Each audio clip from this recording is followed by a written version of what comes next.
The Big Ten gets to boast the national champion throughout 2015, but what are some of the burning questions for conference teams this offseason? Ray Crawford here with managing editor Pete Fiutak and Doug Chapman. And Michigan State, guys, as you know, finished in the AP top 5 for the second straight year. So, Doug, why shouldn't we look past the Spartans as a potential winner of the conference? You absolutely shouldn't look past them. 24-3 over the last 2 seasons. Big bowl victories over Stanford 2 years ago, Baylor last year. Connor Cook, in my opinion, one of the best quarterbacks in the nation, will be back next year. They'll be stingy on defense. We know offensively they'll move the ball. You cannot sleep on Michigan State. Yes, Ohio State's the big dog in the conference, but do not sleep on the Spartans. 23 seniors coming back. Will Michigan make it interesting with Jim Harbaugh in his first year? Oh, absolutely. I mean, they get so much talent back. Everyone forgets that Michigan finished 7th in the nation in total defense last year, and now they get just about everybody back and Jabril Peppers off of redshirt season. And that offense, as woeful as it was, at least it comes back experience. They just need the 5-star guys to show up.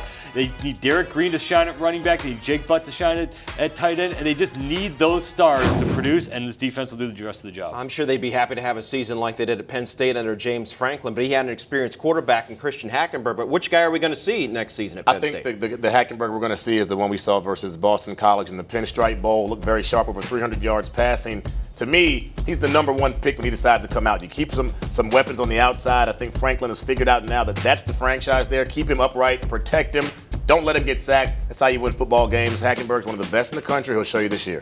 How will the coaching change affect Wisconsin? Shouldn't affect it at all. Paul Chryst knows the program. He knows exactly what it's supposed to do. That's why he was brought in. So you get Corey Clement as the next man up for Melvin Gordon in the running game. That defense should be strong. Everyone comes back in the secondary. The schedule after losing to Alabama to start the season isn't that bad. So it's win the Big Ten West or bust.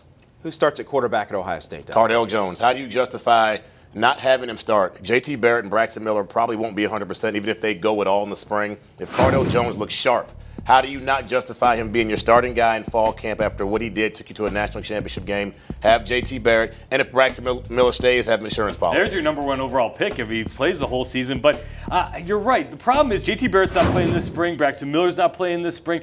I still think Braxton Miller's going to get it if he does not transfer to a Florida State or an LSU or somewhere else. I think Urban Meyer's going to reward him with that.